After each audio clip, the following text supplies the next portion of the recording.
Assalamualaikum warahmatullahi wabarakatuh. Bismillahirrahmanirrahim. Alhamdulillahirabbil alamin. Wabihi nasta'in wa ala umurid dunya waddin. Wassalatu wassalamu ala asyrafil anbiya'i wal mursalin sayyidina wa maulana Muhammadin wa ala alihi wa sahbihi ajma'in. Amma ba'du. Sebelumnya, perkenalkan nama saya Izzatin Nurin Nafiah dengan NIM 2512030030008 dari Prodi Pengembangan Masyarakat Islam, Fakultas Dakwah dan Komunikasi. Pada kesempatan kali ini, saya akan membahas hadis ke-9 dari Arba'in Nawawi yang membahas tentang menjalankan perintah semampunya. Hadis ini sangat penting dalam memahami keseimbangan antara ketaatan dan kemampuan dalam beribadah kepada Allah Subhanahu wa taala. Rasulullah Shallallahu alaihi wasallam pernah bersabda, An Abi Hurairah Abdirrahman bin Sakhrin radhiyallahu anhu qala Sami'tu Rasulullah Shallallahu alaihi wasallam yaqulu Ma nahaitukum anhu fajtanibuhu wa ma amartukum bihi fa'tu minhu mastata'tum fa inna ma ahlakal ladzina min qablikum kathratu masailihim wa ikhtilafuhum ala anbiya'ihim. Yang artinya, dari Abu Hurairah radhiyallahu anhu berkata, Aku mendengar Rasulullah Shallallahu alaihi wasallam bersabda, apa saja yang aku larang untuk kalian, maka jauhilah. Dan apa saja yang aku perintahkan kepada kalian, maka kerjakanlah semampu kalian. Sesungguhnya yang membinasakan umat sebelum kalian adalah banyaknya pertanyaan mereka dan perselisihan mereka terhadap nabi-nabi mereka. Hadis riwayat Bukhari dan Muslim. Hadis ini diriwayatkan oleh Imam Bukhari dan Imam Muslim, sehingga termasuk kategori hadis muttafaq alaih, yaitu hadis yang disepakati kesahihannya oleh dua imam besar ahli hadis tersebut. Perawi utama hadis ini adalah Abu Hurairah radhiyallahu anhu, yakni sahabat Nabi yang paling banyak meriwayatkan hadis. Nama asli beliau adalah Abdurrahman bin Sakhr ad-Dausi. Ia dikenal memiliki hafalan yang sangat kuat dan merupakan murid setia Rasulullah Shallallahu alaihi wasallam selama sekitar 4 tahun. Sejak tahun 7 Hijriah hingga wafatnya Nabi Muhammad Shallallahu alaihi wasallam, sanad hadis ini bersambung atau muttasil dan semua perawinya adil serta dobit atau kuat hafalannya. Sehingga para ulama menilainya sahih li dzatihi, yaitu sahih karena diriwayatkan oleh perawi-perawi terpercaya. Hadis ini berisi 2 pesan penting dari Rasulullah. Pertama, sabda beliau, apa yang aku larang, maka jauhilah. Kenapa sih kita harus menjauhi larangan tersebut? Padahal kadang terlihat sepele. Jawabannya, karena setiap larangan Allah pasti ada hikmahnya. Contohnya, larangan riba agar kita tidak terjerat hutang yang menindas. Contoh kedua, larangan hibah agar hati dan hubungan sosial tetap bersih. Dan ada juga larangan zina, agar kehormatan diri sendiri dan juga keluarga tetap terjaga. Jadi sebenarnya, larangan itu bukan membatasi kita, tapi melindungi kita dari hal-hal yang bisa merusak diri sendiri maupun orang lain. Allah itu tahu mana yang baik dan mana yang buruk untuk kita.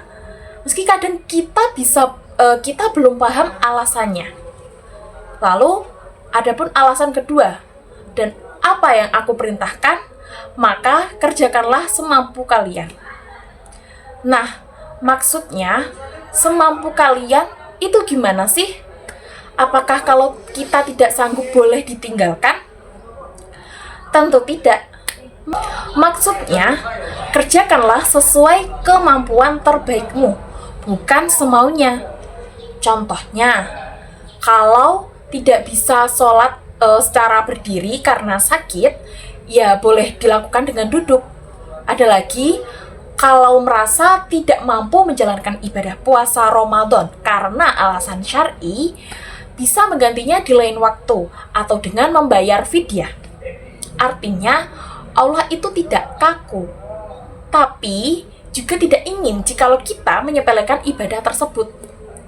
Kadang juga kita suka bilang begini, aku belum siap nih, atau aku belum mampu nih. Padahal sebenarnya kita itu mampu, tapi belum mau untuk mencoba. Dari hadis ini juga mengajarkan kita, yakni yang penting berusaha dulu, semampu kita, seikhlas hati kita. Kemudian, Rasulullah menutup hadis ini dengan sabda, sesungguhnya yang membinasakan umat sebelum kalian adalah banyaknya bertanya dan menentang nabi-nabi mereka. Loh, kok banyak bertanya malah dibilang membinasakan? Kan bertanya itu bagus. Iya, betul. Tapi yang dimaksud di sini adalah bertanya karena membantah, bukan karena ingin belajar. Contohnya nih, kayak Bani Israel. Allah pernah memerintahkan mereka untuk menyembelih sapi. Akan tetapi, mereka malah terus bertanya kayak yang warnanya apa, terus umurnya berapa, modelnya bagaimana, dan lain sebagainya. Padahal, kalau langsung taat, selesai urusannya. Tapi, karena terlalu banyak berdebat, akhirnya malah nyusahin diri sendiri. Betul nggak, teman-teman? Rasulullah Shallallahu Alaihi Wasallam mengingatkan kita agar tidak berperilaku seperti Bani Israel. Jangan terlalu banyak debat, tapi perbanyaklah amal. Nah, sekarang aku yang tanya, bagaimana sih cara menerapkan hadis ini dalam kehidupan sehari-hari? Yang pertama, dalam hal ibadah, misalnya seperti yang sudah aku jelasin sebelumnya, kalau kita sedang sakit, kita tetap bisa menjalankan sholat dengan cara duduk atau dengan berbaring. Terus ada lagi, kalau kita tidak bisa menjalankan ibadah puasa, kita bisa menggantinya di lain waktu atau dengan membayar fidyah. Islam itu fleksibel, guys, tapi tetap ada batas waktu, batas tanggung jawabnya. Jadi, boleh santai-santai dong. Bukan santai, tapi realistis. Bedanya tipis, tapi maknanya besar. Kedua, dalam kehidupan sosial. Kalau kita tidak bisa membantu orang dengan uang, kita bisa juga membantu kok dengan tenaga, doa, atau sekedar mendengarkan.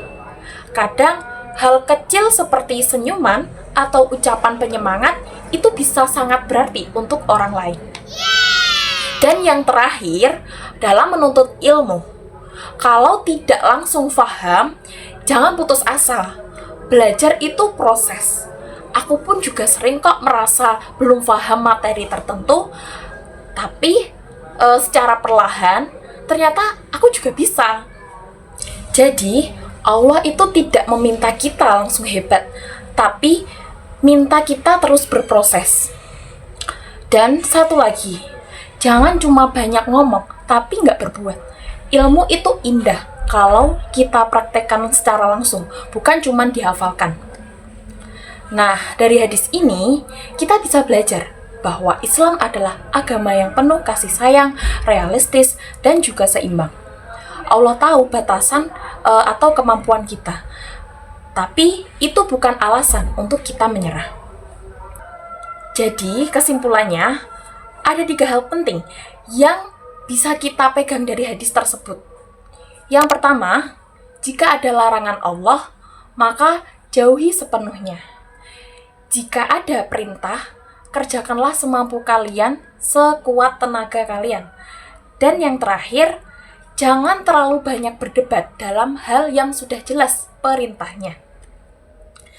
Demikianlah penjelasan mengenai hadis tentang menjalankan perintah semampunya.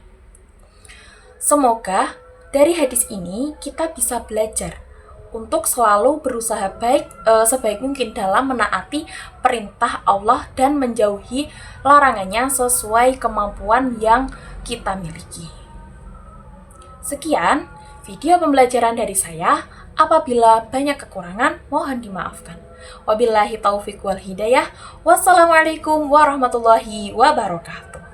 See you guys.